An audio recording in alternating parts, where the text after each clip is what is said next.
2024 ವೇತನ ವಿಚಾರದ ವಿಚಾರವಾಗಿ ಸರ್ಕಾರ ತೆಗೆದುಕೊಂಡಂಥ ನಿಲುವಿನ ವಿರುದ್ಧವಾಗಿ ಜಂಟಿ ಸಮಿತಿಯ ಭಾಗವಾಗಿ ಹಲವಾರು ಹೋರಾಟಗಳಾಗಿತ್ತು. ನಾವು ಮತ್ತು ನಮ್ಮ ಪ್ರಧಾನ ಕಾರ್ಯದರ್ಶಿಗಳು, ನಮ್ಮ ಸಂಘಟನೆಯ ಎಲ್ಲ ಹಿತೈಷಿಗಳು ಸೇರಿ ಒಂದು ಸಂಘದ ತುರ್ತು ಕಾರ್ಯಕ್ರಮವನ್ನು ಮಾಡಬೇಕು ಅಂತಕ್ಕಂಥ ವಿಚಾರದಲ್ಲಿ 2 ದಿನದಲ್ಲಿ ಕರೆ ಕೊಟ್ಟಿದ್ದಕ್ಕೆ ತಾವೆಲ್ಲ ಇಷ್ಟು ಜನ ಬಂದು ನಮಗೆ ಸಹಕಾರ ಕೊಟ್ಟಿದ್ದೀರಾ. ಹಾಗಾಗಿ ಸಭೆಯ ಮೂಲಕವಾಗಿ ನಿಮಗೆಲ್ಲರಿಗೂ ಧನ್ಯವಾದನ ತಿಳಿಸ್ತೀನಿ. ಮುಂದುವರೆದ ಭಾಗವಾಗಿ ಯಾತಕ್ಕೋಸ್ಕರ ಮುಷ್ಕರ ಮಾಡ್ತಾ ಇದ್ದೀವಿ, ಏನಕ್ಕೋಸ್ಕರ ನಾವು ಇವತ್ತಿನ ಸಭೆ ಸೇರಿದ್ದೀವಿ ಅಂತಕ್ಕಂಥ ವಿಚಾರವಾಗಿ ಹಲವಾರು ಬಾರಿ ನಮ್ಮ ಬೀದರ್ ವಿಭಾಗದಿಂದ ಬಂದಂಥ ಸೂರ್ಯಕಾಂತ್ ಟೈಗರಿಂದ ಹಿಡಿದು ನಮ್ಮ ಯೋಗೇಶಿಂದ ಹಿಡಿದು ಹಲವಾರು ಎಲ್ಲ ನಾಯಕರುಗಳು ಸಹ ನಿಮಗೆ ವಿಷಯನ ತಿಳಿಸಿದ್ದಾರೆ. ಹಾಗಾಗಿ ನಾನು ಎಲ್ಲರಿಗೂ ಸಹ ಆಭಾರಿಯಾಗಿರ್ತೀನಿ. ಪ್ರಮುಖವಾಗಿ ಯಾತಕ್ಕೋಸ್ಕರ ನಾವು ಇವತ್ತು ಹೋರಾಟಕ್ಕೆ ನಿಂತಿದ್ದೀವಿ, ಏನಕ್ಕೋಸ್ಕರ ನಾವು ಹೋರಾಟವನ್ನು ಮಾಡಬೇಕಾಗಿದೆ ಅಂತಕ್ಕಂಥ ವಿಚಾರವನ್ನು ಜಾಸ್ತಿ ಟೈಮ್ ತಗೊಳ್ಳಲ್ಲ, ತುಂಬ ಕಮ್ಮಿ ಟೈಮ್ನಲ್ಲಿ ನಿಮಗೆ ತಿಳಿಸ್ತಕ್ಕಂಥ ಕೆಲಸವನ್ನು ಮಾಡ್ತೀನಿ. 2024 ವೇತನ ಒಪ್ಪಂದ ಕೆಲವರು ಸಾಮಾಜಿಕ ಜಾಲತಾಣದಲ್ಲಿ ಬೇಕಂತಾನೆ ಕೆಲವೊಂದಷ್ಟು ಜನ ನಾನು ನೋಡ್ತಾ ಇದ್ದೀನಿ ಕಾಲಿಡ್ತಕ್ಕಂಥ ಕೆಲಸವನ್ನು ಮಾಡ್ತಾರೆ. ಈ ಸರ್ಕಾರ ಪ್ರಣಾಳಿಕೆ ತಂದಂಥ ವಿಚಾರವನ್ನಾಗಿ ಎತ್ತಿಟ್ಕೊಂಡು ನೀವು ಅದಕ್ಕೆ ಬೆಂಬಲ ಕೊಡಬೇಕಿತ್ತು ಅಂತಕ್ಕಂಥ ವಿಚಾರವನ್ನು ಕೇಳ್ತಾ ಬರ್ತಾರೆ. ನಾನು ಈಗಲೂ ಹೇಳೋದಕ್ಕೆ ಇಷ್ಟಪಡ್ತೀನಿ ಸಭೆ ಮುಖಾಂತರವಾಗಿ, ನಾವೆಂದೂ ಸಹ ಸಾರಿಗೆ ನೌಕರರಿಗೆ ಹಗರವ ತರ್ತಕ್ಕಂಥ ಕೆಲಸವನ್ನು ಹಿಂದೆನೂ ಮಾಡಲ್ಲ, ಮುಂದೆನೂ ಸಹ ಮಾಡ್ತಕ್ಕಂಥ ಕೆಲಸಕ್ಕೆ ಕೈ ಹಾಕಲ್ಲ. ಸಂಬಳ ಎಲ್ಲರಿಗೂ ಅತ್ಯವಶ್ಯಕವಾದದ್ದು, ತುಂಬ ಪ್ರಾಮಾಣಿಕವಾಗಿ ಹೆಚ್ಚಿನ ಸಂಬಳ ಬೇಕು ಅನ್ನೋದ್ರಲ್ಲಿ ನಾವು ಸಹ ಮುಂಚೂಣಿಯಲ್ಲಿ ಇರ್ತಕ್ಕಂಥವ್ರು. ಆದರೆ ಸರ್ಕಾರದ ಪ್ರಣಾಳಿಕೆಯಲ್ಲಿ ನಾವು ತಂದಿದ್ದೀವಿ, ನಾವು ಹಾಕಿಸಿದ್ದೀವಿ, ಈ ಸರ್ಕಾರವನ್ನು ಅಧಿಕಾರಕ್ಕೆ ತಂದವರೇ ನಾವುಗಳು ಅಂತಕ್ಕಂಥ ವಿಚಾರದಲ್ಲಿ ಹೇಳ್ಕೊಂಡು ಬಂದು ಕಳೆದ 2.5 ವರ್ಷಗಳಿಂದ ಸಾರಿಗೆ ನೌಕರರ ಬಾಳಿನಲ್ಲಿ ಚೆಲ್ಲಾಟ ಆಡ್ತಾ ಇರ್ತಕ್ಕಂಥವ್ರು ಯಾರು ಅಂತಕ್ಕಂಥದ್ದನ್ನು ದಯಮಾಡಿ ಕಾರ್ಮಿಕ ವರ್ಗ ಗಮನಿಸಬೇಕು. 2.5 ವರ್ಷಗಳಿಂದ ಸರ್ಕಾರವನ್ನು ಯಾವುದೇ ರೀತಿಯಲ್ಲಿ ಒಂದೇ ಒಂದು ಹೋರಾಟವನ್ನು ಮಾಡದಲೇ ಬರೀ ಸಾಮಾಜಿಕ ಜಾಲತಾಣದಲ್ಲಷ್ಟೇ ಸೀಮಿತವಾಗಿಟ್ಟುಕೊಂಡು ಸಚಿವರ ಅಕ್ಕಪಕ್ಕದ ಮನೆಗಳ ಹತ್ರ ಓಡಾಡ್ಕೊಂಡಿದ್ಕೊಂಡು ಕೇಂದ್ರ ಕಚೇರಿಗೆ ಮತ್ತೆ ರಾಜ್ಯ ಸರ್ಕಾರಕ್ಕೆ ಪತ್ರ ಮುಖೇನವಾಗಿ ವ್ಯವಹಾರ ಮಾಡತಕ್ಕಂಥ ಕೆಲಸದಲ್ಲಿ ತಲ್ಲೀನರಾದ್ರೆ ಹೊರತು ಕಾರ್ಮಿಕ ವರ್ಗದ ನೋವು ನಲಿವು ಇವತ್ತಿನ ಸಂಬಳದ ವ್ಯತ್ಯಾಸವನ್ನು ಎಂದೂ ಸಹ ಅವರು ಚರ್ಚೆ ಮಾಡೋದಕ್ಕೆ ಕರೀಲೂ ಇಲ್ಲ, ಚರ್ಚೆ ಮಾಡಲೂ ಇಲ್ಲ. ಹಾಗಾಗಿ ನಾನು ಹೇಳ್ತೀನಿ, ಪಕ್ಕದಲ್ಲಿರ್ತಕ್ಕಂಥ ಆಂಧ್ರ ಮತ್ತು ತೆಲಂಗಾಣದಲ್ಲಿ ಪ್ರಣಾಳಿಕೆ ತಗೊಂಡ್ಬಂದ್ರು, ಸರ್ಕಾರ ಅದನ್ನು ಹಕ್ಕುಬದ್ಧತೆಗೆ ತೆಗೆದುಕೊಂಡು ಜಾರಿ ಮಾಡ್ತಕ್ಕಂಥ ಕೆಲಸವನ್ನ ದಾರ್ಢ್ಯವನ್ನ ಆ ಸರ್ಕಾರ ಮಾಡ್ತು. ನಾವೆಂದೂ ಸಹ ಈ ಸರ್ಕಾರಕ್ಕೆ ನೀವು ತಗೊಂಡ್ಬಂದಿರ್ತಕ್ಕಂಥ ಪ್ರಣಾಳಿಕೆಯನ್ನ ಜಾರಿ ಮಾಡಬೇಡಿ ಅಂತಕ್ಕಂಥ ಒತ್ತಾಯವನ್ನು ಯಾರು ಸಹ ಮಾಡಕ್ ಹೋಗ್ಲಿಲ್ಲ. ಸರ್ಕಾರ ಬಂದು 2.5 ವರ್ಷಗಳಲ್ಲಿ ಎಂದಾದರೂ ಸಹ ಈ ಪ್ರಣಾಳಿಕೆಯಲ್ಲಿ ಸಾರಿಗೆ ನೌಕರರ ವಿಚಾರವನ್ನು ಇಟ್ಕೊಂಡು ಮುಗ್ಧ ಸಾರಿಗೆ ನೌಕರರ ಓಟನ್ನು ಸಹ ಪಡೆದುಕೊಂಡು ಸರ್ಕಾರದ ಅಧಿಕಾರವನ್ನು ಹಿಡಿದಿದ್ದೀವಿ. ಆ ವಿಚಾರವಾಗಿ ನಾವೆಲ್ಲ ಕಾರ್ಮಿಕ ಸಂಘಟನೆಗಳನ್ನ ಕರೆದು ಮಾತಾಡ್ತಕ್ಕಂಥ ಕೆಲಸವನ್ನ ಮಾಡ್ತೀವಿ ಅಂತಕ್ಕಂಥ ಒಂದು ದಾರ್ಢ್ಯವನ್ನ ಈ ಸರ್ಕಾರ ಎಂದೂ ಸಹ ಮಾಡಲಿಲ್ಲ. ಆ ಕೇಳಿದಂತ ಸಂಘಟನೆಯೂ ಸಹ ಕಿವಿ ಕಣ್ಣು ಮೂಗು ಬಾಯಿ ಎಲ್ಲವನ್ನು ಮುಚ್ಚಿಕೊಂಡು ಸುಮ್ಮನೆ ಕಾಲಹರಣ ಮಾಡ್ತಕ್ಕಂಥ ಕೆಲಸವನ್ನ ಮಾಡಿಕೊಂಡು ಸಾರಿಗೆ ಸಚಿವರಿಗೆ ಲೆಟರ್ ಕೊಟ್ಟಿದ್ದೀವಿ, ಸನ್ಮಾನ್ಯ ಮುಖ್ಯಮಂತ್ರಿಯವರಿಗೆ ಲೆಟರ್ ಕೊಟ್ಟಿದ್ದೀವಿ, ಮತ್ತೊಬ್ಬರಿಗೆ ಲೆಟರ್ ಕೊಟ್ಟಿದ್ದೀವಿ ಅಂತಕ್ಕಂಥದ್ದನ್ನ ಹೇಳ್ತಾ ಬಂದ್ರೆ ಹೊರತು ಸಾರಿಗೆ ನೌಕರರನ್ನ ಸಾಮಾಜಿಕ ಜಾಲತಾಣಕ್ಕಷ್ಟೇ ಸೀಮಿತ ಮಾಡಿ ಹೋರಾಟದ ಎಲ್ಲ ಕದಂಬ ಬಾಹುಗಳನ್ನು ಕಟ್ಟಾಕ್ತಕ್ಕಂಥ ಕೆಲಸವನ್ನ ಮಾಡಿ ಸಾಮಾಜಿಕ ಜಾಲತಾಣದಲ್ಲಿ ಕಾರ್ಮಿಕ ವರ್ಗಗಳ ನಡುವೆ ಬಿಕ್ಕಟ್ಟನ್ನ ಮಾಡ್ತಕ್ಕಂಥ ಕೆಲಸವನ್ನ ಮಾಡಿದ್ರೆ ಹೊರತು ಕಾರ್ಮಿಕ ವರ್ಗಕ್ಕೆ ಪ್ರತಿಫಲವನ್ನ ಕೊಡ್ತಕ್ಕಂಥ ಕೆಲಸದಲ್ಲಿ ಯಾರು ಸಹ ಕೈ ಹಾಕಲಿಲ್ಲ. ಅಂತ ಸಂದರ್ಭದಲ್ಲಿ ಜಂಟಿ ಕ್ರಿಯಾ ಸಮಿತಿ ಕಳೆದ ಡಿಸೆಂಬರ್ನಲ್ಲೇ ಮುಷ್ಕರಕ್ಕೆ ಕರೆ ಕೊಡುತ್ತೆ. ನೀವು ಕಳೆದ 1.5 ವರ್ಷ ಆಗಿದೆ ಈ ಸರ್ಕಾರ ಬಂದು, ದಯಮಾಡಿ ಕಾರ್ಮಿಕ ವರ್ಗ ಬೇಸೆತ್ತಿದೆ, ಅವರಿಗೆ ಒಂದ್ ಕಡೆ ಸಂಬಳವನ್ನು ಸಹ ಹೆಚ್ಚಳ ಮಾಡ್ತಾ ಇಲ್ಲ, ನೀವು ಪ್ರಣಾಳಿಕೆಯಲ್ಲಿ ತಂದಿರ್ತಕ್ಕಂಥ ವಿಚಾರದ ಬಗ್ಗೆನೂ ಸಹ ಗಮನ ಹರಿಸ್ತಕ್ಕಂಥ ಕೆಲಸವನ್ನು ಮಾಡ್ತಾ ಇಲ್ಲ ಅಂತಕ್ಕಂಥದ್ದನ್ನ. ಅದ್ರ ಮಧ್ಯೆ ಇನ್ನೊಂದು ವಿಷಯ ಚುಟುಕಾಗಿ ಹೇಳ್ಬಿಡ್ತೀನಿ, ಎಂದಿನೂ ಸಹ ಅಧಿಕಾರಿ ವರ್ಗ ಏನು ಈ ಪ್ರಣಾಳಿಕೆ ವಿಚಾರ ಆಗಿರ್ಬೋದು, ಇವ್ರೇನ್ ಹೇಳ್ತಾರಲ್ಲ ಸರಿ ಸಮಾನ ವೇತನ, 7ನೇ ವೇತನ, ಈ ಎಲ್ಲ ವಿಚಾರಗಳ ಬಗ್ಗೆ ಎಂದಾದರೂ ಸಹ ಕೇಂದ್ರ ಕಚೇರಿನಲ್ಲಿ ಅಧಿಕಾರಿ ವರ್ಗ ಯಾವುದೇ ಸಂಘಟನೆಗಳನ್ನ ಕರೆದು ಮಾತಾಡಿರ್ತಕ್ಕಂಥ ಒಂದೇ ಒಂದು ನಿರ್ದೇಶನಗಳು ನಮ್ಮ ಕಣ್ಣು ಮುಂದಗಡೆ ಇಲ್ಲ. ಎಲ್ಲಿಯವರೆಗೂ ನಾವು ಕಾರ್ಮಿಕರನ್ನ ಇವ್ರು ಇದು ಮಾಡುತ್ತೆ ಸರ್ಕಾರ, ಇದು ಮಾಡುತ್ತೆ, ನಾಳೆ ಮಾಡುತ್ತೆ, ನಾಡಿದ್ದು ಮಾಡುತ್ತೆ, 2.5 ವರ್ಷಗಳು ಸರ್ಕಾರದ ನಮ್ಮ ಕಾರ್ಮಿಕರು ಸಹ ಬಹಳ ಸಹನೆಯಿಂದ ಕಾಯ್ತಕ್ಕಂಥ ಕೆಲಸವನ್ನ ಮಾಡ್ತಕ್ಕಂಥದ್ದನ್ನ ಮಾಡ್ಕೊತಾ ಬಂದರು. ಆದ್ರೆ ಜಂಟಿ ಸಮಿತಿ ಮಾತ್ರ ಎಂದೂ ಸಹ ಹೋರಾಟದಲ್ಲಿ ಹಿನ್ನಡೆ ಮಾಡ್ತಕ್ಕಂಥ ಕೆಲಸವನ್ನ ಮಾಡಲಿಲ್ಲ. ಹಿರಿಯ ಹೋರಾಟಗಾರರಾದಂಥ ಕಾಮ್ರೇಡ್ ಅನಂತ್ ಸುಬ್ರಾವ್ ಇರ್ಬೋದು, ಸನ್ಮಾನ್ಯ ಸರ್ಮಾಜಿ ಅವರ ಒಂದಿರ್ಬೋದು, ನಮ್ಮ ಗೌರವಾಧ್ಯಕ್ಷರಿಂದ ಭಾಸ್ಕರ್ ಅವರು, ಇವರೆಲ್ಲರ ನೇತೃತ್ವದಲ್ಲಿ ಹಲವಾರು ಹೋರಾಟಗಳನ್ನ ಮಾಡ್ಕೋತಾ ಬೆಳಗಾಂ ಅಧಿವೇಶನದಲ್ಲೂ ಸಹ ನಾವು ಬೆಳಕು ಚೆಲ್ತಕ್ಕಂಥ ಕೆಲಸವನ್ನ ಮಾಡಿ ಸಾರಿಗೆ ನೌಕರರಿಗೆ ನೀವು ಅನ್ಯಾಯ ಮಾಡೋದಕ್ಕೆ ಹೊರಟು ನಿಂತಿದ್ದೀರಾ. ದಯಮಾಡಿ ಅವರ ಸಂಬಳವನ್ನ ಹೆಚ್ಚಳವನ್ನ ಮಾಡಿ. ನೀವು ಯಾಕೆ ಈ ತಾರತಮ್ಯವನ್ನ ಮಾಡ್ತಾ ಹೋಗ್ತಾ ಇದ್ದೀರಾ? ನಾವು 15,000ಕ್ಕೂ ಹೆಚ್ಚು ಸಹ ನೌಕರಗಳು ಕಮ್ಮಿ ಇದ್ರೂ ಸಹ, ಸುಮಾರು 5,000ಕ್ಕೂ ಬಸ್ಗಳ ಕೊರತೆ ಇದ್ರೂ ಸಹ ನೀವು ಶಕ್ತಿ ಯೋಜನೆ ಅಂತ ಯೋಜನೆಯನ್ನ ಜಾರಿಗೆ ತಂದಿದ್ದೀರಾ. ಆ ಜಾರಿಗೆ ತಂದಂತ ಯೋಜನೆಯನ್ನ ಶ್ರಮವಹಿಸಿ ಹಲವಾರು ಪೊಲೀಸ್ ಕೇಸ್ಗಳನ್ನ ದಾಖಲಿಸಿಕೊಂಡು ಸಾರ್ವಜನಿಕರು ನಮ್ಮ ಮೇಲೆ ಹಲ್ಲೆ ಮಾಡಿದ್ರು ಸಹ ಸರ್ಕಾರಕ್ಕೆ ಕೆಟ್ಟ ಹೆಸರು ಬರಬಾರ್ದು ಅಂತಕ್ಕಂಥ ಒಂದು ನಿಲುವುಗಳಲ್ಲಿ ನಾವು ಪ್ರಾಮಾಣಿಕವಾದಂತಹ ಸೇವೆ ಸಲ್ಲಿಸಿ ನಿಮ್ಮ ಸರ್ಕಾರಕ್ಕೆ ಶಕ್ತಿ ಯೋಜನೆ ಅಂತ ಯೋಜನೆಯನ್ನ ಹೆಸರು ತರದಲ್ಲಿ ನಮ್ಮ ಸಾರಿಗೆ ನೌಕರರು 1,15,000 ಕುಟುಂಬಗಳು ಇವತ್ತು ನಿಮ್ಮ ಶಕ್ತಿ ಯೋಜನೆಗೆ ದಾರಿದೀಪವಾಗಿ ನಿಂತು ಸರ್ಕಾರಕ್ಕೆ ಒಳ್ಳೆಯ ಹೆಸರು ತರ್ತಕ್ಕಂಥ ಕೆಲಸವನ್ನ ಮಾಡೋದ್ರಲ್ಲಿ ನಾವು ಸಾರಿಗೆ ನೌಕರರು ತಲೀನರಾಗಿದ್ದೀವಿ. ಅವರ ಹೊಟ್ಟೆ ಮೇಲೆ ಹೊಡಿತಕ್ಕಂಥ ಕೆಲಸಕ್ಕೆ ಕೈ ಹಾಕ್ತಂತ ಸರ್ಕಾರಕ್ಕೆ ಇವತ್ತು ಚಳಿ ಬಿಡಿಸ್ಬೇಕು ಅಂತಕ್ಕಂಥ ವಿಚಾರದಲ್ಲಿ ಜಂಟಿ ಸಮಿತಿಯ ಭಾಗವಾಗಿ ಈ ಇಳಿ ವಯಸ್ಸಿನಲ್ಲೂ ಸಹ ಸಾರಿಗೆ ನೌಕರರಿಗೆ ಅನ್ಯಾಯ ಆಗಬಾರ್ದು, ಸಾರಿಗೆ ನೌಕರರಿಗೆ ಸಂಬಳದಲ್ಲಿ ಯಾವ ರೀತಿಯಲ್ಲಿ ವ್ಯತ್ಯಾಸಗಳಿದೆ ಅಂತಕ್ಕಂಥ ವಿಚಾರವನ್ನ ಇಟ್ಕೊಂಡು ಕಾಮ್ರೇಡ್ ಅನಂತ್ ಸುಬ್ರಾವ್ ಇರ್ಬೋದು, ಸನ್ಮಾನ್ಯ ಸರ್ಮಾಜಿ ಅವರು ಇರ್ಬೋದು, ಹಲವಾರು ಹಿರಿಯರನ್ನ ಸೇರಿಸಿಕೊಂಡು ಒಂದು ಹೋರಾಟಕ್ಕೆ ಕೈ ಹಾಕಂತ ಸಂದರ್ಭದಲ್ಲಿ ದಿನಾಂಕ 30/7/2025 ಒಂದು ದಿನದ ಸಾಂಕೇತಿಕ ಪ್ರತಿಭಟನೆಯನ್ನ ನಾವು ಫ್ರೀಡಂ ಪಾರ್ಕ್ ನಲ್ಲಿ ಹಮ್ಮಿಕೊಂಡಿದೀವಿ. ಯಾವ ಕಾರಣಕ್ಕೋಸ್ಕರ ಹಮ್ಮಿಕೊಂಡಿದೀವಿ ಅಂತಂದ್ರೆ ದಯಮಾಡಿ ಎಲ್ಲರೂ ಗಮನ ಹರಿಸಬೇಕಿದ್ರಲ್ಲಿ ಈ ಸಂಬಳ ಅನಂತ್ ಸುಬ್ರಾವ್ ಸರ್ಮಾಜಿ ಅವ್ರಿಗೂ ಹೆಚ್ಚಳ ಆಗಲ್ಲ.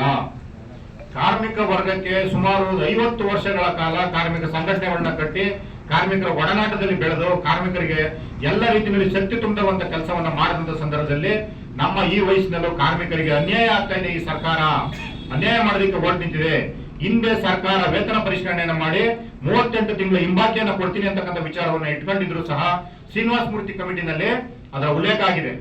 ಏನಂತ ಸಾರಿಗೆ ನೌಕರಿಗೆ ಸಂಬಳದ ಹೆಚ್ಚುವರಿ ಹಣವನ್ನ ಕೊಡಬೇಕಾಗುತ್ತೆ ಅಂತಕ್ಕಂಥ ಒಂದು ಲೈನ್ ಅನ್ನ ಶ್ರೀನಿವಾಸ ಮೂರ್ತಿ ಕಮಿಟಿನಲ್ಲಿ ವರದಿ ಮಾಡಿದ್ದಾರೆ. ಹಿಂದೆ ಇದ್ದಂತ ಸರ್ಕಾರ ತರಾತುರಿನಲ್ಲಿ 38 ತಿಂಗಳ ಅರಿಯರ್ಸ್ ಹಿಂಬಾಕಿ ಇಟ್ಟು 15% ವೇತನ ಹೆಚ್ಚಳವನ್ನ ಮಾಡಿಕೊಟ್ಟಂತ ಸಂದರ್ಭದಲ್ಲಿ ಈಗ ಬಂದಂತ ಸರ್ಕಾರ ನಾವೆಲ್ಲರೂ ಮೆಚ್ಚಿ ಏನು ಆಯ್ಕೆ ಮಾಡ್ಕೊಂಡಂತ ನಮ್ಮ ಕಾಂಗ್ರೆಸ್ ಸರ್ಕಾರ 38 ತಿಂಗಳ ಅರಿಯರ್ಸ್ ಅನ್ನು ಸಹ 2024ರಲ್ಲಿ ಏನು ಅಂದಿನ MD ಅನ್ಬುಕುಮಾರ್ ಇರ್ಬೋದು, ಇವತ್ತಿನ ಸಾರಿಗೆ ಸಚಿವರಂತ ರಾಮಲಿಂಗ ರೆಡ್ಡಿ ಅವರು ಇರ್ಬೋದು, ಅವರೆಲ್ಲರ ಹತ್ರನೂ ಸಹ ನಾವು ಕೇಳ್ತೀವಿ, ಸರ್ ದಯಮಾಡಿ 38 ತಿಂಗಳ ಹಿಂಬಾಕಿಯನ್ನು ಕೊಡಿ, ಮತ್ತೆ ನಮ್ಮ ಹೊಸ ವೇತನ ಹೆಚ್ಚಳವನ್ನ ಮಾಡ್ಕೊಡಿ ಅಂತಕ್ಕಂಥ ವಿಚಾರವನ್ನ ನಾವು ಕೇಳ್ತೀವಿ. ಆದ್ರೆ ಅವತ್ತೆಂದೂ ಸಹ ಸರ್ಕಾರ ಇವತ್ತೇ ತೆಗೆದುಕೊಂಡಂತ ನಿರ್ಧಾರವನ್ನ ಅವತ್ತು ತೆಗೆದುಕೊಂಡಿದ್ರೆ ನಾವು ಅವತ್ತೇ ಸಹ ಮುಷ್ಕರದ ಡೇಟ್ ಅನ್ನ ಕೊಟ್ಟು ಘಟಕದ ಮುಂದೆ ಹೋಗ್ತಕ್ಕಂಥ ಕೆಲಸವನ್ನ ಮಾಡ್ತಾ ಇದ್ದೋ. ಆದ್ರೆ ಅವತ್ತಿನಿಂದ ಇವತ್ತಿನವರೆಗೂ ಸಹ ತಾವೆಲ್ಲರೂ ಸಹ ಕೊಡಲ್ಲ ಅಂತಕ್ಕಂಥ ವಿಚಾರವನ್ನ ಹೇಳಲೇ ಇಲ್ಲ. ನಿಮ್ಗೆ ಟಿಕೆಟ್ ದರವನ್ನ ಹೆಚ್ಚಳ ಮಾಡಬೇಕು. ಇವತ್ತು ಸಾರಿಗೆ ಸಂಸ್ಥೆ ಕಷ್ಟದಲ್ಲಿದೆ, ಡೀಸೆಲ್ ಬಿಡಿ ಭಾಗಗಳೆಲ್ಲ ಬೆಲೆ ಏರಿಕೆ ಜಾಸ್ತಿ ಆಗಿದೆ, ಕಾರ್ಮಿಕರ ಸಂಬಳವನ್ನ ಕೊಡಬೇಕು ಅಂತ ಹೇಳಿ ಈ ರಾಜ್ಯದ ಜನಗಳ ಮುಂದೆ ಕಣ್ಣೊರೆಸ್ತಕ್ಕಂಥ ಕೆಲಸವನ್ನ ಮಾಡಿ 15% ಎಂದೂ ಸಹ ಯಾವುದೇ ಸರ್ಕಾರ ಇಷ್ಟೊಂದು ದರದ ಟಿಕೆಟ್ ದರವನ್ನು ಹೆಚ್ಚಳ ಮಾಡ್ಕೊಂಡಿರ್ಲಿಲ್ಲ. 15% ಟಿಕೆಟ್ ದರವನ್ನು ಹೆಚ್ಚಳವನ್ನ ಮಾಡ್ಕೊಂಡಿದ್ರು ಸಹ ಸಾರಿಗೆ ಸಂಘಟನೆಗಳನ್ನ ಕರೆದು ಸೌಜನ್ಯಕ್ಕಾದ್ರೂ ನಿಮ್ಮ ವೇತನ ಕಮ್ಮಿ ಇದೆ, ಬನ್ನಿ ನಾವು ನಿಮ್ಮ ವೇತನವನ್ನ ಬರೆಸ್ತಕ್ಕಂಥ ಕೆಲಸವನ್ನ ಮಾಡ್ತೀವಿ ಅಂತಕ್ಕಂಥ ಕೆಲಸವನ್ನ ಸರ್ಕಾರ ಕೈ ಹಾಕ್ಲಿಲ್ಲ. ಹಾಗಾಗಿ ನಾವು ಈ ನಿರ್ಧಾರಕ್ಕೆ ಬರಬೇಕಾಗಿದೆ. ದಯಮಾಡಿ ಸಾಮಾಜಿಕ ಜಾಲತಾಣದಲ್ಲಿ ಕೆಲವರು ಮಾತಾಡ್ತಾ ಇರ್ತಾರೆ, ಯಾರಿಗೋಸ್ಕರ ಹೋರಾಟ ಮಾಡ್ತಾ ಇದ್ದೀರಾ, ಯಾತಕ್ಕೋಸ್ಕರ ಹೋರಾಟ ಮಾಡ್ತಾ ಇದ್ದೀರಾ ಅಂತ. ಇದು ಅನಂತ್ ಸುಬ್ರಾವ್ ಸರ್ಮಾಜಿ ಅವರ ಸಂಬಳಕ್ಕೋಸ್ಕರ ಅಲ್ಲ, 1,15,000 ಕುಟುಂಬಗಳ ರಕ್ಷಣೆಗೋಸ್ಕರ ಅವರು ಈ ಇಡೀ ವಯಸ್ಸಿನಲ್ಲಿ ತಮ್ಮೆಲ್ಲರಿಗೂ ಆಗ್ತಾ ಇರ್ತಕ್ಕಂಥ ಅನ್ಯಾಯವನ್ನ ತಡೆಯೋದಕ್ಕೋಸ್ಕರ ಅವರು ಮುಂದಾಳತ್ವವನ್ನು ತೆಗೆದುಕೊಂಡು ಬಂದಿದ್ದಾರೆ. ನಾವೆಲ್ಲ ಇಲ್ಲಿ ಕೂತಿರ್ತಕ್ಕಂಥವ್ರೆಲ್ಲರೂ ಸಹ ಆಲಿ ಕರ್ತವ್ಯ ನಿರ್ವಹಣೆ ಮಾಡ್ತಾ ಇರ್ತಕ್ಕಂಥವ್ರು ದಯಮಾಡಿ ಎಚ್ಚೆತ್ತುಕೊಳ್ಳಿ. ನೀವು ಕಾರ್ಮಿಕ ವರ್ಗದಲ್ಲಿ ಸುಳ್ಳನ್ನ ಬಿತ್ತಕ್ಕಂಥ ಕೆಲಸವನ್ನು ನಾವು ಯಾರು ಸಹ ಮಾಡೋದಕ್ಕೆ ಹೋಗೋದು ಬೇಡ. ಯಾಕೆ 2021ರ ಮುಷ್ಕರದಲ್ಲಿ ನಾವೆಲ್ಲರೂ ಸಹ ಮುಂಚೂಣಿಯಲ್ಲಿ ಇದ್ದಂಥವ್ರು, ಅವತ್ತಾದಂತ ವಿಚಾರದಲ್ಲಿ ಹಲವಾರು ರೀತಿಯ ಭಿನ್ನಾಭಿಪ್ರಾಯಗಳಿದೆ. ಇವತ್ತು ಸರ್ಕಾರ 2027ರವರೆಗೂ ಸಾರಿಗೆ ನೌಕರರಿಗೆ ಸಂಬಳವನ್ನು ಹೆಚ್ಚಳ ಮಾಡಲಿಲ್ಲ ಅಂತಂದ್ರೆ ಪ್ರತಿಶತ ಒಬ್ಬೊಬ್ಬ ಸಾರಿಗೆ ನೌಕರರಿಗೂ 5ರಿಂದ 10 ಲಕ್ಷ ರೂಪಾಯಿ ನಷ್ಟ ಆಗುತ್ತೆ. ಅದನ್ನ ಮುಂದೆ ಬರ್ತಕ್ಕಂಥ ಸರ್ಕಾರ ಯಾವುದು ಸಹ ಬರ್ತಕ್ಕಂಥ ಕೆಲಸ ಮಾಡಲ್ಲ. ಈಗ ಸನ್ಮಾನ್ಯ ಮುಖ್ಯಮಂತ್ರಿಗಳು ಕೇಳ್ತಾ ಇದ್ದಾರೆ, 38 ತಿಂಗಳ ನಿಧಾನ ಆಗಿದೆ, ನೀವು ಅವತ್ತೇ ಮಾಡಿಸ್ಕೋಬೇಕಾಗಿತ್ತು ಕಣ್ರಿ ಅಂತ ಅಂದ್ಬಿಟ್ಟಿದ್ದೇನೆ. ಅವತ್ತಿನ ಸರ್ಕಾರ ತೆಗೆದುಕೊಂಡಂತ ನಿರ್ಣಯಗಳ ವಿರುದ್ಧ 2 ಬಾರಿ ಮುಷ್ಕರ ಆಯ್ತು. 2020 ಮತ್ತೆ 2021ರಲ್ಲಿ 2 ಬಾರಿ ಮುಷ್ಕರಗಳಾದ್ರೂ ಸಹ ನಾವೆಲ್ಲರೂ ಸಹ ಸರ್ಕಾರವನ್ನ ಅಲ್ಲೆಗಳಿತಕ್ಕಂಥ ಕೆಲಸವನ್ನ ಮಾಡಲಿಲ್ಲ. ಆದ್ರೆ ನಮ್ಮ ಅಧಿಕಾರಿಗಳು ಏನು ಇವತ್ತು BMTC ನಲ್ಲೇ ಅತಿ ಹೆಚ್ಚು ಸಸ್ಪೆಂಡು, ಡಿಸ್ಮಿಸ್ಸು ಈ ತರದಂತ ಎಲ್ಲ ತರಹದ ಪ್ರಯತ್ನವನ್ನ ಮಾಡಿ ಕಾರ್ಮಿಕರನ್ನ ಹತ್ತಿಕ್ಕತಕ್ಕಂಥ ಕೆಲಸವನ್ನ ಮಾಡಿದ್ರು. ಅಧಿಕಾರಿ ವರ್ಗ ಇನ್ನೂ ಒಂದು ಮಾತನ್ನು ಸಹ ಹೇಳುತ್ತೆ, ನಿಮ್ಮನ್ನು ಯಾರನ್ನು ಮತ್ತೆ ತಿರುಗಕ್ಕೆ ಹಾಕಿ ಬಟ್ಟೆ ಹಾಕೋದಿಕ್ಕೆ ಬಿಡೋದಿಲ್ಲ ಅಂತಕ್ಕಂಥ ಒಂದು ದಾರ್ಢ್ಯವನ್ನು ಹೇಳ್ತಾರೆ. ಇವತ್ತು ನಾನು ನಿಮ್ಮೆಲ್ಲರಿಗೂ ತೆರೆ ತಟ್ಟಿ ಹೇಳ್ತೀನಿ, ಈ ದೇಶದಲ್ಲಿ ಸಂವಿಧಾನ ಬದುಕಿದೆ. ಆ ಸಂವಿಧಾನದ ಅಡಿನಲ್ಲಿ ಮತ್ತೆ ಎಲ್ಲರೂ ಸಹ ಕಾಕಿ ಬಟ್ಟೆ ಹಾಕಿ ಅದೇ ಇದು ಈ ದೇಶದಲ್ಲಿ ಅಂಬೇಡ್ಕರ್ ಅವರು ನಮಗೆ ಕೊಟ್ಟಿರ್ತಕ್ಕಂಥ ಶಕ್ತಿ, ಸಂವಿಧಾನದ ಅಡಿನಲ್ಲಿ ನಮಗೆ ಶಕ್ತಿ ಕೊಟ್ಟಿದ್ದಾರೆ. ಹಾಗಾಗಿ ಯಾವುದೇ ಅಧಿಕಾರಿ ವರ್ಗ ಇಲ್ಲಿ ದೊಡ್ಡವರಲ್ಲ ಸಂವಿಧಾನದ ಮುಂದೆ. ಹಾಗಾಗಿ ನಾವು ಯಾರು ಸಹ ನಕಲಿ ಮಾಸ್ಕ್ಗಳನ್ನ ಕೊಟ್ಟು ಡ್ಯೂಟಿಗೆ ಬಂದಿಲ್ಲ ಅಂತಕ್ಕಂಥದ್ದು ಅಧಿಕಾರಿ ವರ್ಗಕ್ಕೆ ಪರಿಚಯ ಆಗಿದೆ. ಹಾಗಾಗಿ ಕೋರ್ಟಿನಲ್ಲಿ ಬಂದು ಕೈ ಕಟ್ಕೊಂಡು ನಿಂತ್ಕೊಳ್ತಕ್ಕಂಥ ಕೆಲಸವನ್ನ ಮಾಡ್ಕೊಟ್ಟು ಅಧಿಕಾರಿ ವರ್ಗ ಇವತ್ತೂ ಸಹ ಮೀನಾಮೇಷ ಎಣಿಸ್ತಾ ಇದೆ.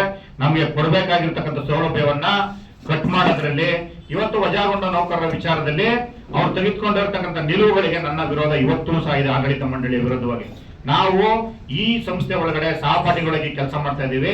ನಮ್ಮನ್ನ ಅಣ್ಣ ತಮ್ಮ ತರ ನೋಡಿ ಅಂತಕ್ಕಂಥದ್ದನ್ನ ಹಲವಾರು ದಾರಿನಲ್ಲಿ ಹೇಳಿದೀನಿ. ಆದ್ರೆ ಅಧಿಕಾರಿ ವರ್ಗ ಯಾವುದು ಕೆಲವೊಂದಷ್ಟು ಜನ ಕಾರ್ಮಿಕ ವರ್ಗವನ್ನ ದ್ವೇಷಿಸಕ್ಕೆ ಅಂತಾನೆ ನಿಂತ್ಕೊಂಡಿರ್ತಕ್ಕಂಥ ಅಧಿಕಾರಿ ವರ್ಗಕ್ಕೆ ನಾನು ಈ ಬಾರಿ ಎಚ್ಚರಿಕೆಯನ್ನು ಕೊಡೋದಕ್ಕೆ ಇಷ್ಟಪಡ್ತಾ ಇದ್ದೀನಿ. ಇಲ್ಲಿವರೆಗೂ ಕಳೆದ 50-60 ವರ್ಷಗಳಿಂದನೂ ಸಹ ಇದೇ ಕಾರ್ಮಿಕ ವರ್ಗದ ಋಣದ ಮೇಲೆ ನೀವೆಲ್ಲರೂ ಸಂಬಳಗಳನ್ನ ತೆಗೆದುಕೊಂಡು ಬದುಕಿದ್ದೀರಾ. ಪ್ರತಿ ಮುಷ್ಕರದಲ್ಲೂ ಸಹ ಚಾಲಕ, ನಿರ್ವಾಹಕ, ಮೆಕ್ಯಾನಿಕ್ಗಳನ್ನ ಅವ್ರನ್ನ ಸಸ್ಪೆಂಡ್, ಡಿಸ್ಮಿಸ್ ಮಾಡಿ ಅವರ ಸಂಬಳದ ಮೇಲೆ, ಅವರ ಸವದ ಮೇಲೆ ನೀವೆಲ್ಲರೂ ಸಂಬಳ ತೆಗೆದುಕೊಂಡು ಇಲ್ಲಿವರೆಗೂ ಮೋಜು ಮಸ್ತಿನ ಮಾಡ್ಕೊಂಡು ಬಂದಿದ್ದೀರಾ. ಹಾಗಾಗಿ ಕಾರ್ಮಿಕ ವರ್ಗ ಇವತ್ತು ಸೆಕೆಂಡ್ ಕೇಳ್ತಾ ಇದೆ, ದಯಮಾಡಿ ನೀವು ಪೆನ್ ಅನ್ನ ಡೌನ್ ಮಾಡಿ ಹೊರಗಡೆ ಬನ್ನಿ ಅಂತಕ್ಕಂಥದ್ದನ್ನ. ಯಾಕಂದ್ರೆ ಸರ್ಕಾರಿ ನೌಕರರು ಹೋರಾಟ ಮಾಡ್ತಾರೆ, ಅವರೆಂದರೂ ಸಹ ನಿಮ್ ತರ ಇಬ್ಬಗೆ ನೀತಿ ಅಂತ ಮಾಡ್ತಕ್ಕಂಥ ಕೆಲಸವನ್ನ ಮಾಡಲ್ಲ. ಅವ್ರಿಗೂ ಸಂಬಳದ ಅವಶ್ಯಕತೆ ಇರುತ್ತೆ, ನಿಮ್ಗೆ ಸಂಬಳದ ಅವಶ್ಯಕತೆ ಇದೆ. ಕೆಲವರು ಕಂಡಕ್ಟರ್ಗೆ ಸಂಬಳದ ಅವಶ್ಯಕತೆ ಇಲ್ಲದೆ ಇರ್ಬೋದು, ನಾನು ಯಾರನ್ನು ಮೆನ್ಷನ್ ಮಾಡಕ್ ಹೋಗಲ್ಲ ಇದರಲ್ಲಿ. ನಿಮ್ಗೂ ಸಹ ಸಂಬಳದ ಅವಶ್ಯಕತೆ ಇದೆ, ನೀವು ಸಹ ಇದರಲ್ಲಿ ಪಾಲ್ದಾರರುಗಳು. ಕಾರ್ಮಿಕ ವರ್ಗ ಮಾತ್ರ ಹೋರಾಟ ಮಾಡುತ್ತೆ, ನೀವು ಆಫೀಸ್ ಒಳಗಡೆ ಕೂತ್ಕೊಂಡು ನೋಟಿಸ್ ಕೊಡೋದಕ್ಕೆ ಅಷ್ಟೇ ಸೀಮಿತ ಆಗ್ತಕ್ಕಂಥ ಕೆಲಸವನ್ನ ದಯಮಾಡಿ ಕಮ್ಮಿ ಮಾಡಿ. ಯಾಕೆಂತಂದ್ರೆ ಫಸ್ಟ್ ಇಲ್ಲಿ ಎಲ್ಲ ಜೀವನ ಕಟ್ಕೊಳ್ಳೋದಕ್ಕೋಸ್ಕರ ಸಂಬಳದ ಅವಶ್ಯಕತೆ ಇದೆ, ನಿಮ್ಗೂ ಸಂಬಳದ ಅವಶ್ಯಕತೆ ಇದೆ. ಸೂಪರ್ವೈಸರ್ ಕ್ಯಾಟಗರಿ ಅಂತ ಹೇಳಿದ್ರು, ಕಂಡಕ್ಟರ್, ಡ್ರೈವರ್, ಮೆಕ್ಯಾನಿಕ್ ಎಲ್ರಿಗೂ ಸಹ ಸಂಬಳದ ಕಮ್ಮಿ ಅವಶ್ಯಕತೆ ಇದೆ. ಹಾಗಾಗಿ ಎಲ್ರಿಗೂ ಸಂಬಳ ಜೀವನಕ್ಕೆ ಅತ್ಯಮೂಲ್ಯವಾದದ್ದು. ಎಲ್ರಿಗೂ ಈ ಸಂಬಳದಲ್ಲೇ ಜೀವನ ಮಾಡ್ತಾ ಇರೋದ್ರಿಂದ ದಯಮಾಡಿ ತಾವು ಸಹ ಹಿಂದೆ ಏನ್ ತಪ್ಪಾಗಿದೆ ಆ ತಪ್ಪನ್ನೆಲ್ಲವನ್ನು ಮರೆತು ಕಾರ್ಮಿಕ ವರ್ಗದ ಜೊತೆ ದಯಮಾಡಿ ಮೌಖಿಕವಾಗಿ ಒಂದೆರಡು ಹೆಜ್ಜೆ ಇರ್ತಕ್ಕಂಥ ಕೆಲಸವನ್ನ ಮಾಡಿದ್ರೆ ಈ ಬಾರಿ ಸರ್ಕಾರಕ್ಕೆ ಸರಿಯಾದಂತ ಬಿಸಿ ಮುಟ್ಟುತ್ತೆ. ಯಾಕೆಂತಂದ್ರೆ ಅಧಿಕಾರಿ ವರ್ಗದ ಸಂಖ್ಯೆ ಕಮ್ಮಿ ಇರ್ಬೋದು, ನೀವು ದಂಡನೆ ಮಾಡಿದೀರಾ, ನಾವು ಅದನ್ನ ಯಾವುದೇ ರೀತಿಯಲ್ಲೂ ಅಲ್ಲೇ ಹೇಳ್ತಕ್ಕಂಥ ಕೆಲಸವನ್ನ ಮಾಡಲ್ಲ. ತಪ್ಪುಗಳು ಮಾಡಿದಾಗ ದಯಮಾಡಿ ದಂಡನೆ ಮಾಡಿ, ಅಧಿಕಾರ ವರ್ಗ ಇರತಕ್ಕಂಥದ್ದು ಅದಕ್ಕೋಸ್ಕರ. ಆದ್ರೆ ತಪ್ಪಿಲ್ಲದ ರೀತಿಯಲ್ಲಿ ಹೋದಾಗ ದಂಡನೆ ಮಾಡ್ತಿರಲ್ಲ, ಅದನ್ನ ನಾವು ಕಡಾಖಂಡಿತವಾಗಿ ಖಂಡಿಸುತ್ತೆ ಜಂಟಿ ಸಮಿತಿ. ನಾವು ಇವತ್ತು ಕೇಳ್ತಾ ಇರೋದೇನಕ್ಕೆ, ನೀವು ನಮ್ಮ ಜೊತೆ ಬರಬೇಕು ಅಂತಕ್ಕಂಥ ವಿಚಾರ ಯಾಕೆ ಹೇಳ್ತಾ ಇದೀವಿ ಅಂತಂದ್ರೆ, ನೀವು ಈ ಸಂಬಳದಲ್ಲಿ AC ಫ್ಯಾನ್ ಗಳೇ ಕುತ್ಕೊಂಡು ಸಂಬಳ ತೆಗೆದುಕೊಳ್ತಕ್ಕಂಥವ್ರು ನಮ್ಮ ಮೇಲೆ ಜವಾಬ್ದಾರಿನ ಹೊರಿಸಿದೀರಾ. ಹೋರಾಟಕ್ಕೆ ನಾವು ಹೋಗ್ತಾ ಇದ್ದೀವಿ, ಹೋರಾಟದ ಜೊತೆನಲ್ಲಿ ನೀವು ಬನ್ನಿ. ನಮ್ಗೆ ಸಂಬಳ ಜಾಸ್ತಿ ಆದಂಗೆ ನಿಮ್ಗೂ ಸಹ ಸಂಬಳ ಜಾಸ್ತಿ ಆಗುತ್ತೆ. ನೋಟಿಸ್ ಕೊಡೋದಕ್ಕೆ ಅಷ್ಟೇ ಸಕ್ರಾಗಬೇಡಿ ಅಧಿಕಾರಿ ವರ್ಗದವರು. ದಯಮಾಡಿ ನೀವು ನಮ್ಮ ಕಷ್ಟ ಸುಖದಲ್ಲಿ ಪಾಲುದಾರರಾಗಿ, ನಾವು ತಪ್ಪು ಮಾಡಿದಾಗ ನೀವು ನಮ್ಮ ಮೇಲೆ ಕ್ರಮ ತೆಗೆದುಕೊಂಡಿದ್ದೀರ, ನಾವು ಅದನ್ನು ಎಂದೂ ಸಹ ನಿಮ್ಮನ್ನ ವಿರೋಧ ಮಾಡೋದಕ್ಕೆ ಇಷ್ಟಪಡಲ್ಲ. ಆದ್ರೆ ಈ ಬಾರಿ ನಾವು ತಪ್ಪು ಮಾಡ್ತಾ ಇಲ್ಲ, ಸಾರ್ವಜನಿಕವಾಗಿ ನಾವು ಉತ್ತಮವಾದಂತ ರೀತಿಯಲ್ಲಿ ಜೀವನ ಕಟ್ಕೋಬೇಕಾಗಿದೆ. ಆ ಜೀವನದ ಭದ್ರತೆಗೆ ಮತ್ತೆ ನಾವು ನಗರಗಳಲ್ಲಿ ವಾಸ ಮಾಡ್ತಾ ಇದ್ದೀವಿ, ಹಳ್ಳಿಗಾಡಿನಿಂದ ಬಂದಿರ್ತೀವಿ. ಈ ಬೆಂಗಳೂರಂತ ಮಹಾನಗರದೊಳಗಡೆ ಒಂದು ಜೀವನ ಕಟ್ಕೋಬೇಕು ಅಂತಂದ್ರೆ ಸಂಬಳ ಅತ್ಯಮೂಲ್ಯವಾದದ್ದು. ಹಾಗಾಗಿ ಆ ಸಂಬಳವನ್ನು ಹೆಚ್ಚಳ ಮಾಡ್ಕೊಳ್ಳೋದಕ್ಕೆ ನಿಮ್ಮಗಳ ಪಾತ್ರನೂ ಸಹ ಅತ್ಯಮೂಲ್ಯವಾದದ್ದು. ಹಾಗಾಗಿ ಅಧಿಕಾರಿ ವರ್ಗ ದಯಮಾಡಿ ಹೆಚ್ಚಿನ ರೀತಿಯಲ್ಲಿ ಈ ಮುಷ್ಕರಕ್ಕೆ ನೀವು ಕೈ ಜೋಡಿಸಲೇಬೇಕು ಅಂತಕ್ಕಂಥದ್ದು ನನ್ನ ವಿನಮ್ರಿಯ ಮನವಿ. ಯಾಕಂದ್ರೆ ಇಲ್ಲಿ ಯಾರು ಬೇಕು ಅಂತಕ್ಕಂಥ ತಪ್ಪು ಮಾಡೋದಕ್ಕೆ ಯಾರು ಬಂದಿರಲ್ಲ. ಮುಷ್ಕರ ನಡೀತಾ ಇರ್ತಕ್ಕಂಥದ್ದು ನಾವೇನು ಚಾಲಕ, ನಿರ್ವಾಹಕ, ತಾಂತ್ರಿಕ ಸಿಬ್ಬಂದಿಗಳು ಮಾತ್ರ ಸಂಬಳ ಜಾಸ್ತಿ ಮಾಡಿ ಅಂತ ಸರ್ಕಾರದ ಮುಂದೆ ಹೋಗ್ತಾ ಇಲ್ಲ. ಇರ್ತಕ್ಕಂಥ 1,15,000 ಜನಗಳಿಗೂ ಸಹ ಸಂಬಳ ಹೆಚ್ಚಳ ಆಗಬೇಕು ಅಂತಕ್ಕಂಥ ವಿಚಾರದಲ್ಲಿ ನಾವು ಹೊರಟು ನಿಂತಿದ್ದೀವಿ. ಹಾಗಾಗಿ ಡಿಸೆಂಬರ್ 30ನೇ ತಾರೀಕು,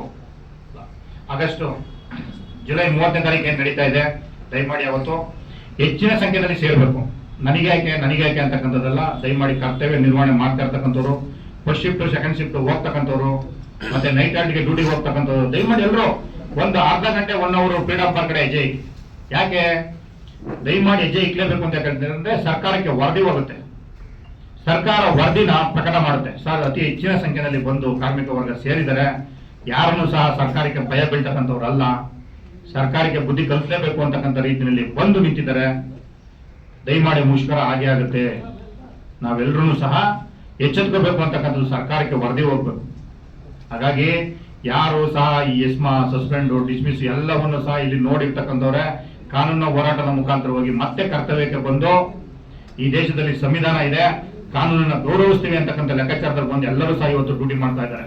ಹಾಗಾಗಿ ಇವರು ಎಸ್ಮಾ ಮತ್ತೊಂದು ವಿಚಾರಕ್ಕೆ ಯಾರು ಸಹ ಇದ್ ಮಾಡಕ್ ಹೋಗಲ್ಲ. ನಾವು ಇವತ್ತು ಹೇಳ್ತಾ ಇದೀವಿ, ದಯಮಾಡಿ 2024 ವೇತನ ಒಪ್ಪಂದ ಏನಾದ್ರು ಕಳ್ಕೊತ್ತು ಅಂತಂದ್ರೆ 2027-28ಕ್ಕೆ ಈ ಸರ್ಕಾರ ಏನ್ ಹೇಳಿ ಹೊರಟು ನಿಂತಿದೆ, ನಾವೇನೋ ಅದನ್ನ ಮಾಡ್ಕೊಡ್ತೀವಿ ಇದನ್ನ ಮಾಡ್ಕೊಡ್ತೀವಿ ಅಂತೇಳಿ ಯಾವುದನ್ನು ಮಾಡಲ್ಲ. ಹಿಂದೆ ಇದ್ದಂತ ಸರ್ಕಾರಗಳು ಸಹ 15% ವೇತನ ಹೆಚ್ಚಳವನ್ನು ಮಾಡೋಗಿದೆ ಹೊರತು ಮುಂದೆ ಬರ್ತಕ್ಕಂಥ ಸರ್ಕಾರ, ಇದೇ ಸರ್ಕಾರ ಇರಲಿ ಮತ್ತೊಂದು ಸರ್ಕಾರ ಬರಲಿ, ಇವತ್ತೇನ್ ಸಿದ್ದರಾಮಯ್ಯ ಹೇಳ್ತಾ ಇದಾರೆ, ನೀವು ಕೇಳಿ ಪಡ್ಕೋಬೇಕಿತ್ರಿ, 38 ತಿಂಗಳ ಹಿಂಬಾಕಿನ ಬಿಟ್ರಿ, ನೀವ್ಯಾಕೆ ಮಾಡಿಸ್ಕೊಳ್ಳಿಲ್ಲ, ನಿಮ್ಗೇನಿಗೆ ಅರಿಯಸ್ ಕೊಡ್ಬೇಕು ಅಂತ ಎಲ್ಲಾರು ಪತ್ರ ಮುಖೇನ ವ್ಯವಹಾರ ಮಾಡ್ಕೊಂಡಿದ್ದಾರೆ ನೀವು. ಇದೇ ಪ್ರಶ್ನೆಯನ್ನ ಮುಂದೆ ಬರ್ತಕ್ಕಂಥ ಸರ್ಕಾರಗಳು ಮಾಡ್ತವೆ. ಇವತ್ತು ಸಿದ್ದರಾಮಯ್ಯ ಸರ್ಕಾರದಲ್ಲಿ 18 ತಿಂಗಳು, ಈಗಾಗಲೇ 20 ತಿಂಗಳು ಆಯ್ತು, ಇನ್ನೇನು ಒಂದು ಆಗಸ್ಟ್ ಬಂದ್ರೆ 20 ತಿಂಗಳು ಆಗುತ್ತೆ ವೇತನ ಹೆಚ್ಚಳ ಆಗೋದಕ್ಕೆ. ಹಿಂದೆ 1800 ಕೋಟಿ ಆಗಿದೆ. ಇವತ್ತು ಸಿಂಪಲ್ ಆಗಿ ಕ್ಯಾಲ್ಕುಲೇಟ್ ಮಾಡಿದ್ರೆ ಇವ್ರದ್ದು ಅಲ್ಲಿಗೆ ಬಂತು, 1800 ಕೋಟಿಗೆ ಬರುತ್ತೆ. 3600 ಕೋಟಿ ಹಣವನ್ನ ಇವರೇ ಹೆಚ್ಚುವರಿಯಾಗಿ ಕೊಡ್ಬೇಕಾಗುತ್ತೆ. ಸತ್ಯ ಯೋಜನೆ ಒಂದು 3000 ಕೋಟಿ ರೂಪಾಯಿ ದುಡ್ಡು ನೀವೇನೇ ಇಟ್ಕೊಂಡಿದ್ದೀರಾ. ಇನ್ನ PF ಹಣ ಅಂತ ಕೇಳಂಗೆ ಇಲ್ಲ ನೀವು. ಅದನ್ನೊಂದು 2500 ಕೋಟಿಗೆ ಹೆಚ್ಚು ಹಣವನ್ನು ತೆಗೆದುಕೊಂಡು ನೀವೇ ಬೇರೆ ಇಲಾಖೆಗಳ ಅನುಗುಣವಾಗಿ ನೀವೇ ಖರ್ಚುಗಳು ಮಾಡ್ಕೊಂಡಿದ್ದೀರಾ. ಸರ್ಕಾರ ಇವತ್ತು ಸಾರಿಗೆಗೆ ಅಂತಾನೆ 10,000 ಕೋಟಿ ಹಣವನ್ನು ಮೀಸಲಿಡಬೇಕಾಗಿದೆ. ಅದಕ್ಕೋಸ್ಕರ ನೀವು ಸಾರಿಗೆ ನೌಕರರ ಹೊಟ್ಟೆ ಮೇಲೆ ಹೊಡಿತಕ್ಕಂಥ ಕೆಲಸವನ್ನ ಮಾಡ್ತಕ್ಕಂಥದ್ದು, ಎದುರಿಸ್ತಕ್ಕಂಥ ಕೆಲಸಕ್ಕೆ ಕೈ ಹಾಕಿದ್ದೀರಾ. ಹಾಗಾಗಿ 1,15,000 ಜನ ಏನಿದ್ದಾರೆ, ಯಾರು ಸಹ ನಿಮ್ಮ ಸರ್ಕಾರಕ್ಕೆ ಎದುರ್ತಕ್ಕಂಥ ಕೆಲಸಕ್ಕೆ ಯಾರು ಸಹ ಹೋಗಲ್ಲ ಸ್ವಾಮಿ. ನಾವು ಕೇಳ್ತಾ ಇರ್ತಕ್ಕಂಥದ್ದು ನಮ್ಮ ಸಂಬಳ, ನಮ್ಮ ದೈನಂದಿನ ಶ್ರಮದ ಏನು ಸಂಬಳ ಏನಿದೆ ಅದನ್ನ ಕೊಡಿ ಅಂತಕ್ಕೋಸ್ಕರ ನಾವು ಹೋರಾಟ ಮಾಡ್ತಾ ಇದೀವಿ. ನಾವ್ ಯಾರಾದ್ರೂ ಕೇಂದ್ರ ಸಮಿತಿ ಸಂಬಳ ಕೊಡಿ ಸ್ವಾಮಿ, ಕೇಂದ್ರ ಕಚೇರಿ ಸಂಬಳ ಕೊಡಿ, ಇಲ್ಲ ನಮ್ಗೆ BSNL ನೌಕರರ, ಸೆಂಟ್ರಲ್ ಗೌರ್ಮೆಂಟ್, ಸ್ಟೇಟ್ ಗೌರ್ಮೆಂಟ್ ಸಂಬಳ ಕೊಡಿ ಅಂತ ನಿಮ್ಮ ಹತ್ರ ಬಂದಿಲ್ಲ. ಅದು ನಮಗೆ ಬರುತ್ತೆ. ನಾವು ಯಾವಾಗ ಅದನ್ನು ಸರಿಪಡಿಸ್ಕೋಬೇಕು ಅಂತಕ್ಕಂಥ ಆಲೋಚನೆಗಳನ್ನ ಮಾಡಿದೀವಿ. ಇವತ್ತೇನಾದ್ರು ನಾವು 2024 ಸಂಬಳವನ್ನ ಹೆಚ್ಚಳ ಮಾಡ್ಕೊಳ್ಳಿಲ್ಲ ಅಂತಂದ್ರೆ 2028 ಸಹ ಜೀತದಾಳು ತರ ನಾವು ದುಡಿಬೇಕಾಗತ್ತೆ. ಆ ದುಡಿಮೆ, ಈ ದುಡಿಮೆಗೆ ನಾವು ದುಡಿಬೇಕಂತಕ್ಕಂಥದ್ದನ್ನ ನೀವೆಲ್ಲರೂ ಸಹ ಪಶ್ಚಾತ್ತಾಪ ಪಡ್ಬೇಕಾಗತ್ತೆ. ಯಾಕೆ ಹೇಳ್ತಾ ಇದೀನಿ ಅಂತಂದ್ರೆ, ಈಗ ಆಲ್ರೆಡಿ ತುಂಬಾ ಬೆಂಗಳೂರು BMTC ನಲ್ಲಿ ಅನುಕಂಪದ ಆಧಾರದ ಮೇಲೆ ಕೆಲಸಗಳನ್ನ ಕೊಡ್ತಾ ಇದ್ರು. 2012-13 ನೇಮಕಾತಿಯಾದಂತವರ ವಿಚಾರದಲ್ಲಿ ನಾನು ನಿಮ್ಮೊಂದು ಗಮನ ತಂದ್ಬಿಡ್ತೀನಿ ಶಾರ್ಟ್ ಆಗಿ.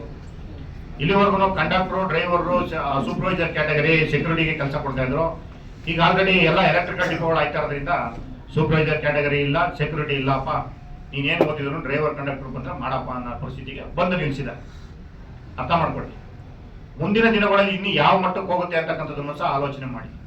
ನಾವು ಕಾರ್ಮಿಕ ವರ್ಗ, ದುಡಿತಕ್ಕಂಥ ವರ್ಗ, ನಮ್ಗೆ ಇವಾಗ ಏನ್ ಬರ್ಬೇಕಾಗಿದೆ ಅದನ್ನೇ ಸಹ ನಾವು ಪಡ್ಕೊಳ್ಳೋದ್ರಲ್ಲಿ ಹಿನ್ನಡೆ ಆಯ್ತು ಅಂತಂದ್ರೆ ಮುಂದಿನ ದಿನ ನಮ್ಗೆ ಸರ್ಕಾರ ಬರ್ತಕ್ಕಂಥವು ಇವ್ರು ಯಾರು ಹೇಳ್ತಾರಲ್ಲ, ಇನ್ನು ಮುಂದಿನ ದಿನದಲ್ಲಿ ನಮ್ಗೆಲ್ಲವನ್ನು ಸೇರಿಸ್ಕೊಡ್ತಾರೆ ಅಂತೇಳಿ. ಸರ್ಕಾರ ಬಂದು 2.5 ವರ್ಷಗಳಲ್ಲಿ ಈಗಲೇ ಸೇರ್ಸಕ್ಕಾಗಿಲ್ಲ, ಈ ಮುಂದಿನ ದಿನದಲ್ಲಿ ಯಾವಾಗ ಸೇರಿಸ್ತಾರೆ? ಅಧಿಕೃತವಾಗಿ ಮಾತುಕತೆನೇ ಆಡೋದಕ್ಕೆ ರೆಡಿ ಇಲ್ಲದೆ ಇರ್ತಕ್ಕಂಥ ಸರ್ಕಾರ ಇನ್ನೇನನ್ನು ಹೆಚ್ಚಿನ ನಿರೀಕ್ಷೆ ಇಟ್ಕೊಂಡು ನಾವೇನಾದ್ರು ಹೋಗ್ತೀವಿ ಅಂತಂದ್ರೆ ದಯಮಾಡಿ ಅದ್ಯಾವುದು ಸಹ ಆಗಲ್ಲ. ಹಾಗಾಗಿ ಇಲ್ಲಿ ಬಂದಿರ್ತಕ್ಕಂಥ ಎಲ್ಲ ನನ್ನ ಪದಾಧಿಕಾರಿಗಳಿಗೆ ಕೈ ಮುಗಿದು ಕೇಳ್ಕೊತೀನಿ, ದಯಮಾಡಿ 30ನೇ ತಾರೀಕು ಯಾರು ಸಹ ಬೇರೆ ಅನ್ಯತಾ ಭಾವಿಸ್ತಾರೆ. ಇದು ನಿಮ್ಮ ಕುಟುಂಬಗಳ ನಿರ್ವಹಣೆಗೆ ನಡೀತಾ ಇರ್ತಕ್ಕಂಥ ಹೋರಾಟ, ಇದು ಯಾರ ಸ್ವಾರ್ಥಕ್ಕೆ ನಡೀತಾ ಇರ್ತಕ್ಕಂಥ ಹೋರಾಟ ಅಲ್ಲ. ಇದು ಜಂಟಿ ಸಮಿತಿಯ ಭಾಗವಾಗಿ ನಡೀತಾ ಇರ್ತಕ್ಕಂಥ ಹೋರಾಟ. ಇದು ಅನಂತ್ ಸುಬ್ರಾವ್ ಸರ್ಮಾಜಿ ಅವರ ಸಂಬಳಕ್ಕೋಸ್ಕರ, ಹೆಚ್ಚಳಕ್ಕೋಸ್ಕರ ನಡೀತಾ ಇರ್ತಕ್ಕಂಥ ಹೋರಾಟ ಅಲ್ಲ. ದಯಮಾಡಿ ಅರ್ಥ ಮಾಡ್ಕೊಳ್ಳಿ. ಅವರು ಈ ಇಳಿ ವಯಸ್ಸಿನಂತ ಸಾರಿಗೆ ಕಾರ್ಮಿಕರಿಗೆ ಅನ್ಯಾಯ ಆಗ್ಬಾರ್ದು, ನಮ್ಮ ಬದುಕಿನ ಜೀವಿತಾವಧಿಯಲ್ಲಿ ಈ ತರದ ಒಂದು ಅನ್ಯಾಯ ಆಗಕ್ಕೆ ಬಿಡಬಾರ್ದು ಅಂತಕ್ಕಂಥ ವಿಚಾರವನ್ನ ಇಟ್ಕೊಂಡು 30ನೇ ತಾರೀಕು ಫ್ರೀಡಂ ಪಾರ್ಕ್ಗಳಲ್ಲಿ ಹೆಚ್ಚಿನ ಸಂಖ್ಯೆಯಲ್ಲಿ ದಯಮಾಡಿ ತಾವೆಲ್ಲರೂ ಬರಬೇಕು. ಹೆಚ್ಚಿನ ಸಂಖ್ಯೆಯಲ್ಲಿ ಸೇರಿ ಸರ್ಕಾರಕ್ಕೆ ಅವತ್ತೇ ನಾವು ಒಂದು ಸಂದೇಶನ ಕಳಿಸ್ಬೇಕು. 5ನೇ ತಾರೀಕು ಮುಷ್ಕರ ಇರ್ತಕ್ಕಂಥದ್ದಲ್ಲ, 30ನೇ ತಾರೀಕಿನ ಮುಷ್ಕರವನ್ನ ನಾವು ಮಾಡೋದಕ್ಕೆ ಹೊರಟು ನಿಂತಿದ್ದೀವಿ ಅಂತಕ್ಕಂಥ ವಿಚಾರವನ್ನ ಸರ್ಕಾರಕ್ಕೆ ತಲುಪಿಸಬೇಕು ಅಂತಕ್ಕಂಥ ವಿಚಾರವನ್ನ ತಾವೆಲ್ಲರೂ ಹೆಚ್ಚಿನ ಸಂಖ್ಯೆಯಲ್ಲಿ ಬಂದ್ರೆ ಸರ್ಕಾರಕ್ಕೆ ವರದಿ ಹೋಗುತ್ತೆ. ಕೊನೆಯದಾಗಿ ನಾನು ನಿಮ್ಮಲ್ಲಿ ಕೇಳ್ಕೊತೀನಿ, ಇವತ್ತೇನು ಕರ್ನಾಟಕ ರಾಜ್ಯ ರಸ್ತೆ ಸಾರಿಗೆ ನೌಕರರ ಸಂಘ ಅಂತಕ್ಕಂಥವನ್ನ 2021-22 ಸಾಲಿನಲ್ಲಿ ರಿಜಿಸ್ಟ್ರೇಷನ್ ಮಾಡಿ ನಿಮ್ಮೆಲ್ಲರ ಕೆಲಸವನ್ನ ಮಾಡೋದಕ್ಕೆ ನಾವು ಸದಾಕಾಲ ನಿಮ್ಮ ಜೊತೆ ಇರ್ತೀವಿ. ಯಾರಿಗಾದ್ರೂ ನಿಮ್ಮ ಮನಸ್ಸಿಗೆ ನೋವಾಗಿದ್ರೆ ನಾವೇನಾದರೂ ತಪ್ಪಾಗಿ ನೋಡ್ಕೊಂಡಿದ್ರು ನಾನು ಈ ಸಭೆಯಲ್ಲಿ ನಿಮ್ಮಲ್ಲಿ ಕ್ಷಮೆ ಕೇಳೋದಕ್ಕೂ ಇಷ್ಟಪಡ್ತೀನಿ. ಯಾಕಂದ್ರೆ ಸದಾ ಕಾಲ ನಾವು ನಿಮ್ಮ ಜೊತೆ ಇರಬೇಕು ಅಂತಾನೆ ನೌಕರರ ಸಂಘವನ್ನು ಕಟ್ಟು ಸದಾ ಕಾಲ ನಿಮ್ಮ ಜೊತೆ ಎಲ್ಲಾ ತರದ ಕೆಲಸವನ್ನ ಮಾಡೋದ್ರಲ್ಲಿ ನಾವು ಸದಾ ನಿಮ್ಮ ಜೊತೆ ನಿಂತಿರ್ತೀವಿ. ರಾಜ್ಯದ ಮೂಲೆ ಮೂಲೆಯಿಂದ ಬಂದಂತ ಎಲ್ಲಾ ಕಾರ್ಮಿಕರ ಕೆಲಸವನ್ನು ಸಹ ನಾವು ಮಾಡ್ಕೊಡೋದ್ರಲ್ಲಿ ನಮ್ಮ ಕೈಲಾದಷ್ಟು ಸೇವೆಯನ್ನ ನಾವು ಇವತ್ತೂ ಮಾಡ್ತಾ ಇರ್ತೀವಿ, ನಾಳೆನೂ ಮಾಡ್ತಾ ಇರ್ತೀವಿ. ಹಾಗಾಗಿ ಸಾಮಾಜಿಕ ಜಾಲತಾಣದಲ್ಲಿ ಬರ್ತಕ್ಕಂಥ ತಪ್ಪು ಕಲ್ಪನೆಗಳಿಗೆ ಯಾರು ಸಹ ಕಿವಿ ಕೊಡೋದಕ್ಕೆ ಹೋಗ್ಬೇಡಿ.